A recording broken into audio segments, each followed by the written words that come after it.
Center, and I'm the program director for the Wound Center. Today we're going to talk about infection control and prevention. We're going to touch on briefly on a couple different topics. But does anyone know what the easiest way to prevent infection and the spread of infection is? Wash your hands. Wash your hands. Very good, very good. And I have a poster up there too. It says definitely scrub your hands. Now, there is a proper way to wash your hands. You can't just throw soap and water on, rinse, and 5 seconds later you're done. So to properly wash your hands, you need to wet your hands, apply the soap, and you need to rub all surfaces. You'll see people just on the palms of your hands. Palms, the tops, in between your fingers, and your fingernails, even the nail beds. And actually they recommend 15 to 20 seconds of scrubbing and rubbing to get all those germs off of your hands. That actually equates to singing happy birthday very slowly. 15 to 20 seconds is actually a long time when you're washing your hands. After you're done, then get your paper towel, dry your surfaces real good, and then actually use your paper towel to shut off the faucets. And actually sometimes I use that paper towel to open up the door and then throw that in the wastebasket. So that is the way we wash our hands properly. If you don't have soap and water, nice little hand sanitizers will work. I passed some out to you guys. Kind of the same concept with the hand sanitizers. You apply the gel. You want to rub it to all surfaces, tops, bottoms, between your fingers, nail beds. You want that to dry completely before you head out or touch something. You want that to dry completely. One important thing to remember as well too is we have what we call the T-zone. Before you wash your hands, it's very important to never touch your eyes, rub your nose, or put your fingers into your mouth or eat something. Because those germs on your fingers are a portal right into your eyes, your nose, and your mouth, and that's how we get sick. So one thing to always remember, wash your hands when? Before you eat something. If you're a smoker, I hope not, but after you smoke, actually I think before you smoke because you're inhaling that, putting that cigarette into your mouth. Anytime you're handling a pet, an animal, or your hands are visibly soiled, you need to wash your hands. Anytime you cough or you sneeze, you should wash your hands. That's definitely recommended. So just kind of think, especially when you're handling money or you're doing certain things, don't go eat a sandwich. Go wash your hands first. Hand sanitation is so important. Also, another way to help prevent infection is when you cough or you sneeze, what's the proper way? If you don't have a tissue to cough into, how are we supposed to cough or sneeze? Into the crook of our arm. We would like to have tissues at our hands at all times, but that's not always possible. So to help prevent the spread of infection, always try to cough or sneeze into the crook of your arm. If you have a tissue, that's great. Cover everything with the tissue, throw the tissue in the wastebasket. Wash your hands. Even if you're sneezing to the crook of your arm, you should still wash your hands really good, okay? So those are some very important tips to help prevent the spread of infection so we don't get sick.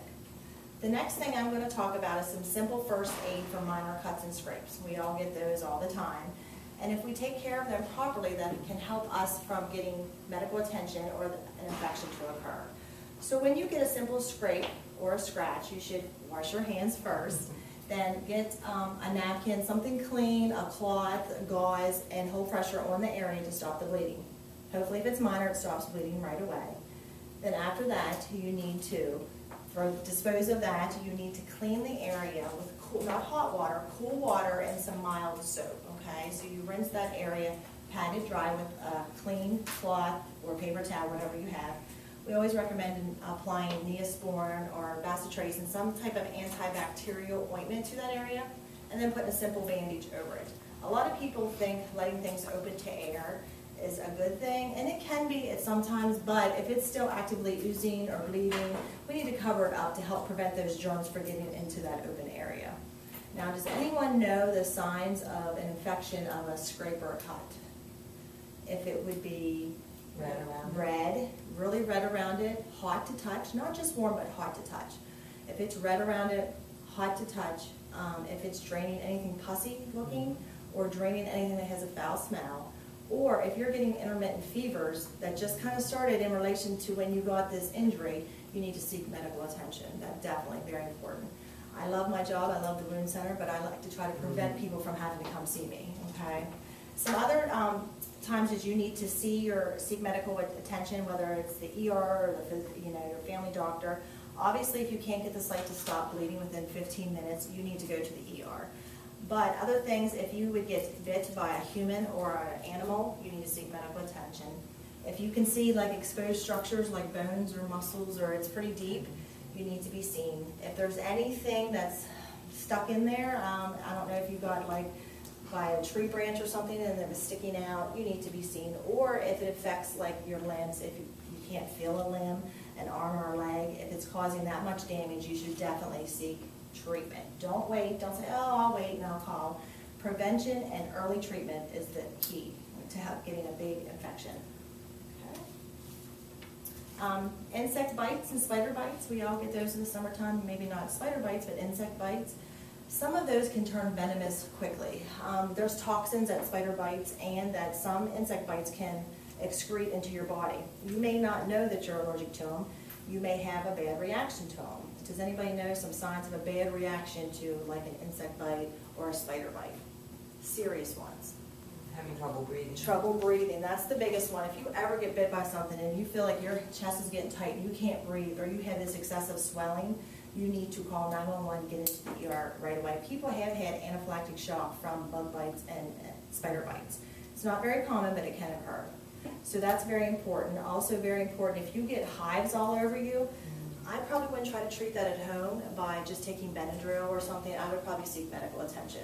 Again, if the redness goes outside of the bite by like 10 inches, you need to be seen. Signs of infection, again, would be the hotness, the swollen area, pus draining, or any fevers that you would get. We have seen some nasty spider bites before in the wound center. So early intervention, if you know you got bit by a spider, I would seek medical attention. Just also remember too, the clean minor ones, the same concept, wash your hands. You can use the pool water to rinse it. You can also apply ice to the area because those bites, there's some type of venom or some type of toxin they have excreted into you. Usually is why you get the itchiness and the bump. So wash the area, apply some ice. You can do antihistamines. These are for minor ones. But then again, if something serious comes about, you definitely need to seek medical treatment. Real quickly, we're going to touch on the flu. Flu is a serious contagious disease. How we prevent the flu? Does anybody know how we prevent the flu? Flu shots. Flu shot. We recommend the flu shot. Also, hand washing is very, very important. 300,000 people a year are affected by the flu, if not more. Also, the flu can make people very ill, especially young children, and older people can definitely get very, very sick quickly from the flu.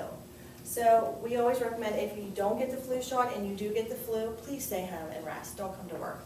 We always want to drive and come to work and got to do our good jobs, but then you're just spreading the flu. So the flu is very contagious. You're coughing, you're sneezing, if you have vomiting, diarrhea, it's all very contagious.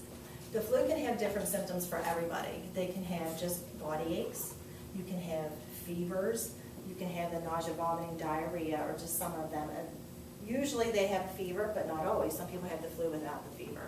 So those are some symptoms that you need to look for. The CDC says you should get your flu shot. If you get the flu, stay home and rest, and then take precautions to help spread the flu, which is good hand washing and flu vaccination. And one thing, remember again, when you cough and sneeze into a tissue, look over your arm and wash your hands. One big infection we have in Fulton County in this area is Lyme disease. We see a lot of Lyme disease in this area. Lyme disease affects thousands of people a year. 40% of people that get Lyme disease or diagnosed with it have chronic problems. So to me, that's a big number. I'm going to go over some signs of Lyme disease. This may not be all the signs of Lyme disease. Lyme disease can be hard to detect as well.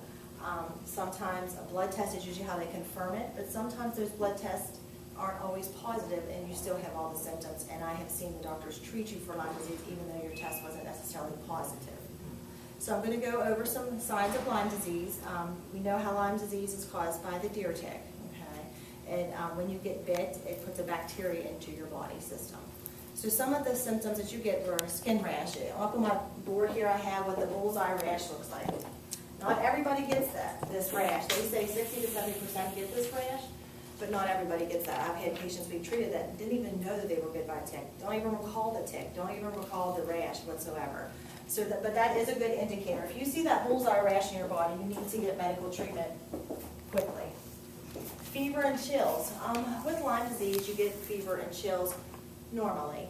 And the fevers can get as high as 106 degrees, and it can be what they call cyclic.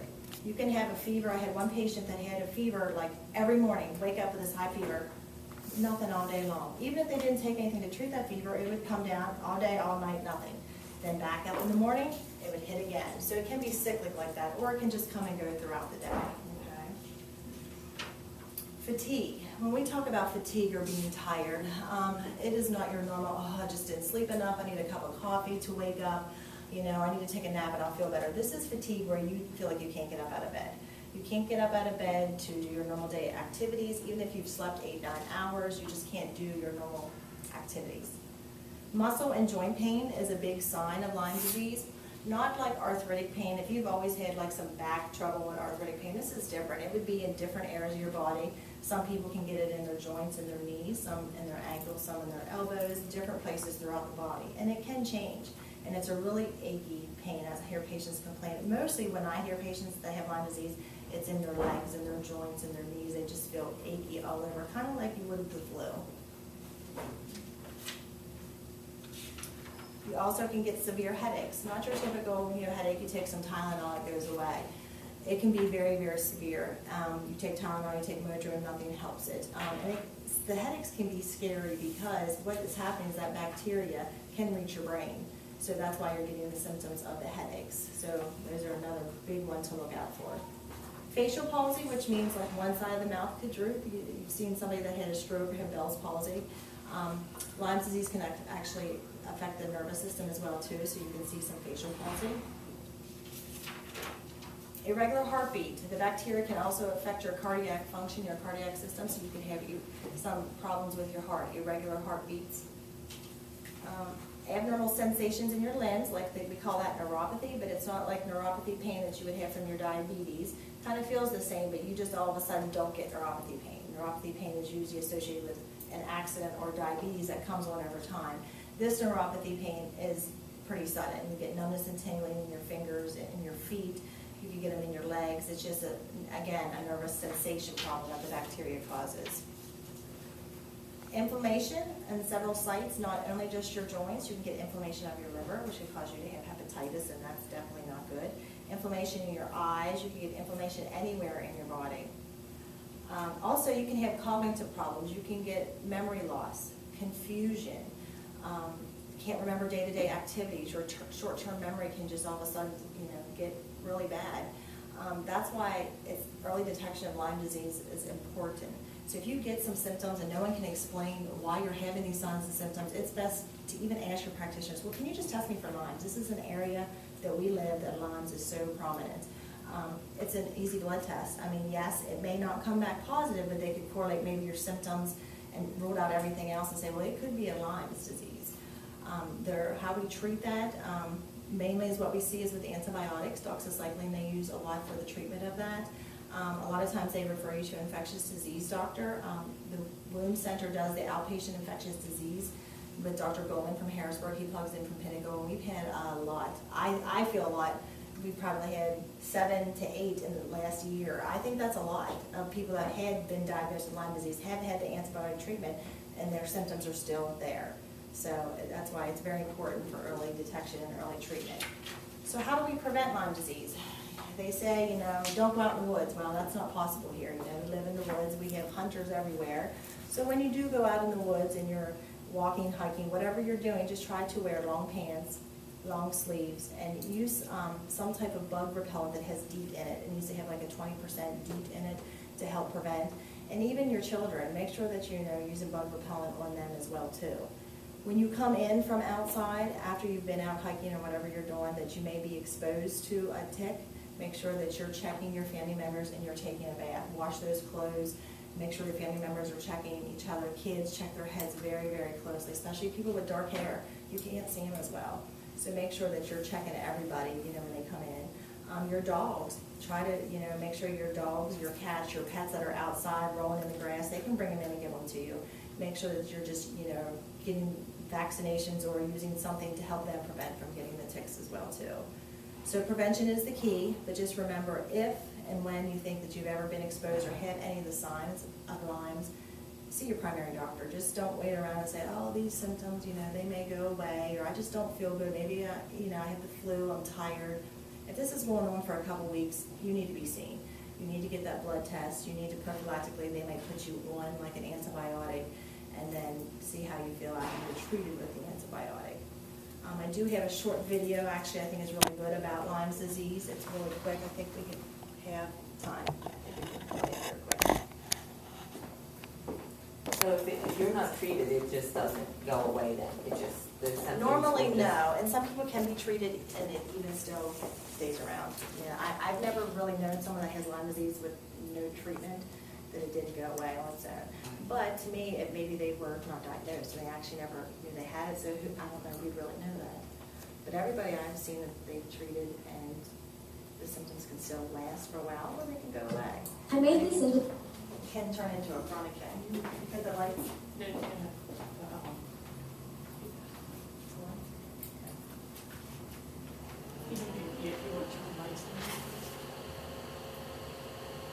Pen video in honor of the new campaign to spread awareness and increase funding for the diagnosis and treatment of Lyme disease.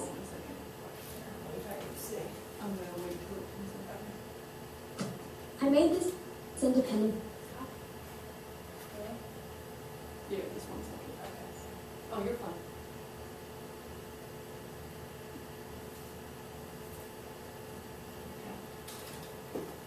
Video in honor of the new campaign to spread awareness and increase funding for the diagnosis and treatment of Lyme disease.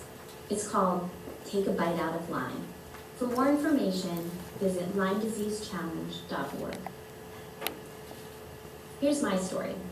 My name's Sarah. I'm a nursing student, and at the end of last year, I discovered that I have Lyme disease. According to the Center for Disease Control, Lyme disease infects 300,000 people per year. It's the fastest growing vector-borne disease in the United States. Under their list of facts, the International Lyme-Associated Diseases Society, also known as ILADS, writes that 40% of Lyme patients end up with long-term health problems. The average patient sees 5 doctors over approximately 2 years before even being diagnosed.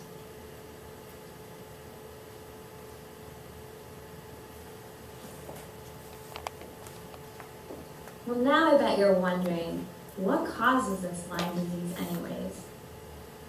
It's a bacteria, a microorganism that can make you very sick. The type of bacteria that causes Lyme disease is called a spirochete. It's squiggly and coiled and moves by twisting around. I bet you're also wondering how you get that spirochete in your body. Well, when 2 ticks meet and fall in love, they mate on a large animal like a deer. The female tick will then fall off the deer to lay her eggs on the ground. Once the egg hatches, a baby tick comes out. This little tiny tick is known as a larva. The larva is hungry because it's growing and maturing. It needs blood to survive. It normally feeds on small rodents like the white-footed mouse. If this larva bites and then feeds from the blood of a mouse that is infected by the Lyme disease spirochete, then the larva gets the spirochete too.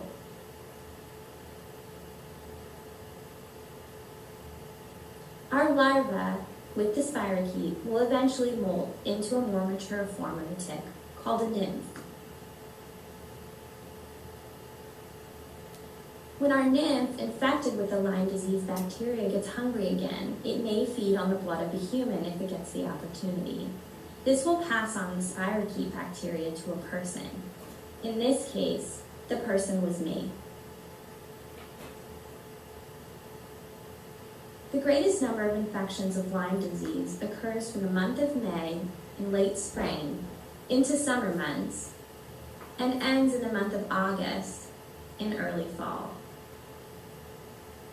You may have heard that every single person that gets Lyme disease develops this bullseye rash. This rash is made up of circular red areas of skin that look like the bullseye on a dartboard. This is not true. According to ILADS, fewer than 50% of patients with Lyme disease recall any rash. And unfortunately, I was one of those patients. Like many people, I was diagnosed too late after the spirochetes had spread throughout my body. I didn't know I had Lyme disease.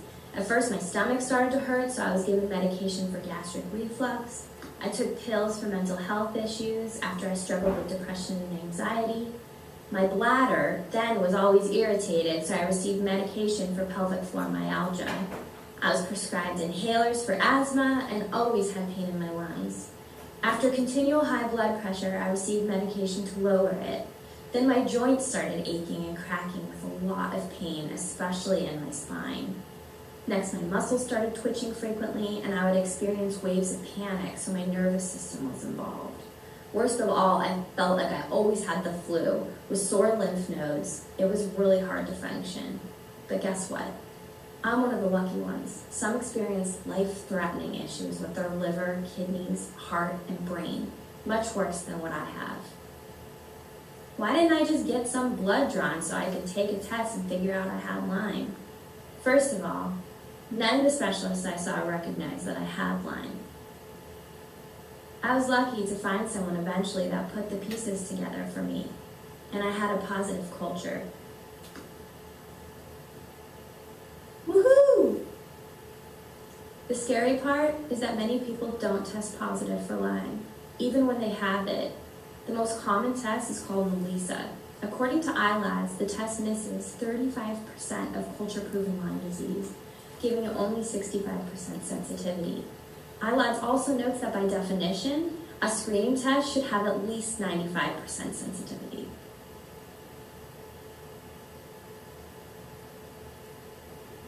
Lyme disease, guys, it's a big mess. I've had to slow down my nursing studies and spend most of my time at home.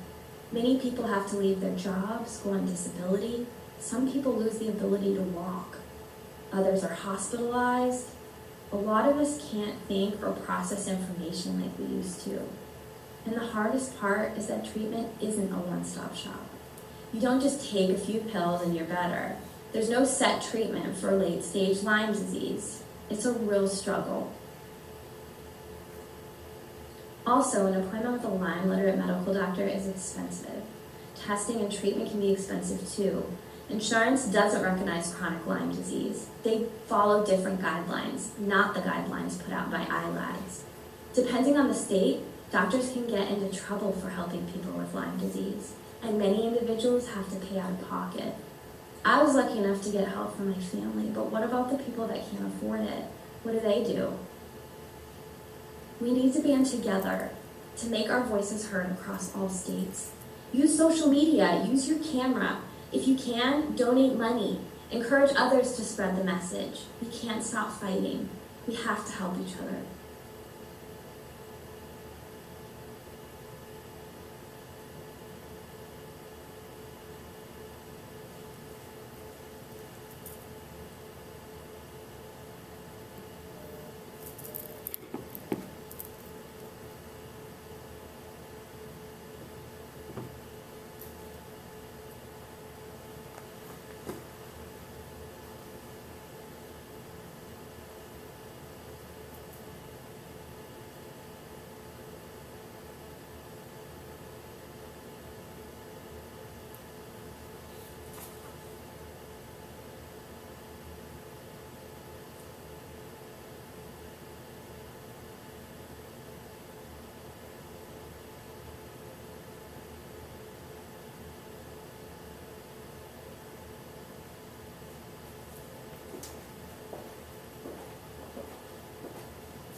Yeah, that was quick on a lot of information in 20 minutes, but do you guys have any questions or anything? That was really good about the Lyme. Yes, yeah. We can spend hours and hours just on Lyme disease, but it's really beyond. There's not a lot of topics. There's not, and you know, it's sad because it's not a definitive diagnosis. You can't always say, oh, this is definitely Lyme disease. And even if you get treatment with the standard treatment, it doesn't always work. So prevention is the key. Thank you, ladies. Have a wonderful day. There's packets, take those.